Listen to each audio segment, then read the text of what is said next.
Hello, welcome to Double Strike Recap. Today I'm gonna review a 2012 American revisionist Western film, Django Unchained, final part. Spoilers ahead. Previously in part 1, the scene when Schultz suddenly offers to pay Candie $500 to spare D'Artagnan's life, but Django, realizing such odd behavior would blow their cover, loudly declares that D'Artagnan isn't worth a single penny.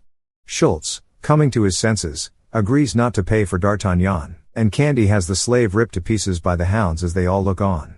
Django glares at Candie, but imagines himself reunited with Broomhilda to keep his anger suppressed. A little later, they all arrive at Candyland and meet Candie's widowed older sister Lara Lee and his loyal, 76-year-old house slave and foreman trustee Stephen. It is clear that Stephen is appalled that Django is free and riding on a horse into the estate along with his master and other white men. Django also takes an instant dislike to Stephen. Stephen informs Candie that, while he was gone, Broomhilda also attempted to escape and is now locked in the hot box, a metal pit in Candie's field. Schultz says he wants to meet Broomhilda, saying he heard legend of her German-speaking abilities. Candie, wanting to please his guest, orders Broomhilda to be cleaned up and sent to Schultz's room. Once there, Schultz explains to Broomhilda, in German, that he and his friend are here to rescue her. He then signals Django to come into his room, and Broomhilda faints with happiness upon seeing her husband. Schultz, impressed with Broomhilda's intelligence, begins the next phase of his plan. That evening at dinner, Broomhilda serves Candie and his many guests, including Schultz and Django. Lara notes that Broomhilda seems to be attracted to Django. This piques Stephen's curiosity. We see that Stephen is clearly invested in Candie's success, and forces the other slaves to call him Sir, or Mr. Stephen as though he were their master, and he begins to interrogate Broomhilda in a back room. Broomhilda denies knowing Django, but Stephen knows that she is lying because she bears the same smaller brand, for Runaway, on the right side of her face as Django does. Meanwhile, Schultz, despite Django's objections, offers to buy Candie's third best Mandingo for $12,000.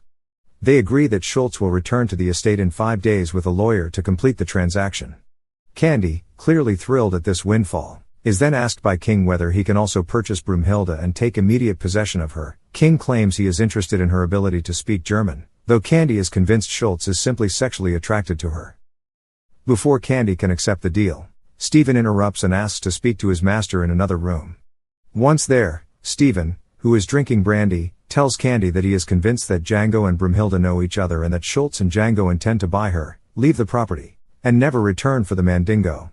Candie is incensed and returns to the dining room with a small bag containing the skull of an old slave of his plantation, Ben. He then explains that he collects the skulls of his dead slaves and, invoking the pseudoscience of phrenology, has determined that the reason they don't rise up and kill their masters, despite easily outnumbering the whites, is that their brains are predisposed to subservience whereas white brains are built for dominance and ingenuity. Candie then reveals he knows that they want Broomhilda, and unless they immediately pay him $12,000 for her, he will kill her and examine her skull in front of them. King immediately agrees to these terms, and Candie tells Django that he is not exceptional after all.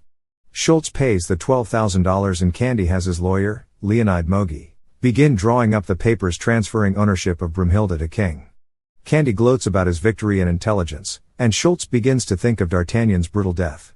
The papers are signed, but before they leave, King insults Candie's intelligence, noting how especially stupid Candie is, since he names his slaves after characters in novels written by Dumas even though Dumas was a black man. Candie, seeking to humiliate Schultz and recognizing that Schultz finds him to be a disgusting human being, says he will not allow the travelers to leave with Broomhilda unless King shakes his hand, a Mississippi Southern tradition. This is more than Schultz can take. As he stretches out his hand to shake Candie's hand, the spring-loaded pistol he used on the sheriff of Daughtry pops into his right hand and fires through the flower on Candie's lapel. Candie looks down at the bullet wound, clutches his chest, staggers backwards and falls over, dead.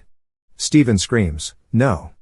and rushes to Candie's side. Butch Pooch, Candie's bodyguard, turns around. Schultz apologizes to Django for being unable to resist temptation, and then Pooch fires his shotgun. The bullet hits Schultz with enough force to throw him back into a bookcase, dead. Just as Schultz's body hits the ground, all hell breaks loose as Django grabs the distracted Pooch's revolver and shoots him.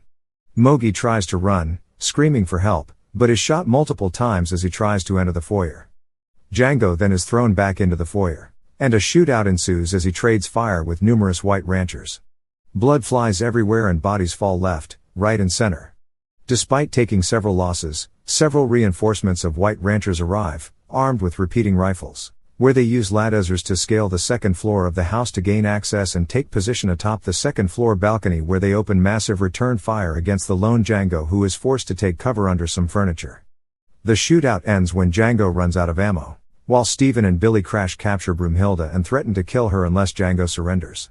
Feeling that he has no other choice, Django does surrender and is brutally beaten by Candie's crew. When Django awakens several hours later the next morning, he is naked and tied upside down in a shack. Billy Crash is preparing to castrate him with a red-hot knife. Stephen enters and tells the man that the plans have changed, and Django is no longer slated for castration. After the man leaves, Stephen explains that Django would have died too quickly if he had been castrated. Stephen, wanting Django to suffer, has arranged to sell him to the LeQuint Dickey Mining Company as a slave, where Django will spend the rest of his days. En route to the mining company, Django is able to get the attention of one of the transporters. He tells them that he is a bounty hunter, not a slave, and that he was tracking a man worth $7,000 before he was captured.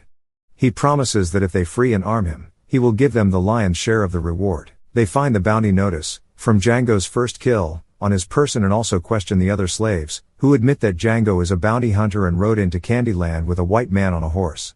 The transporters unwisely free Django, give him a pistol, and he immediately kills them all and frees the other slaves bound for the mine. He takes a horse, guns, and dynamite and heads back to Candyland. Django first stops and massacres all of the surviving ranch hands, trackers, who had hunted down the escaped D'Artagnan with their hounds, killing them all in D'Artagnans. He then finds King's dead body in a stable with the freedom papers for Broomhilda still on him. After he takes the papers, Django swears that his next act of vengeance will be in honor of King. Django sneaks back onto the estate and finds and frees Broomhilda. He has her wait outside Candyland while he engages in further preparations. That evening, Candie's family and friends return from Candie's funeral. Django is there waiting at the top of the grand staircase and shoots Billy Crash and the last two white ranch hands dead. Django even shoots Lara, sending her sprawling backwards and out of sight.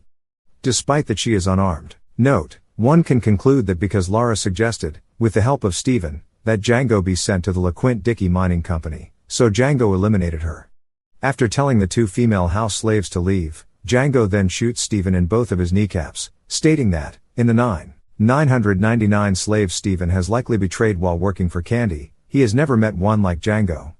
Wounded and laying on the floor, Stephen defiantly cries out that Django will be hunted down and killed by bounty hunters for his crimes, and that the South and slavery will never die. Without saying a word, Django lights a fuse, and walks out on Stephen. The explosion utterly destroys Candie's mansion as Stephen still threatens Django. Django meets his wife, who waits for him with two horses outside the estate. The two are finally reunited, and ride off into the night to face whatever destiny awaits them. Django is destined to become a legend, just as Siegfried before him did. After the end credits, we cut to the slaves Django freed from the mining company transporters.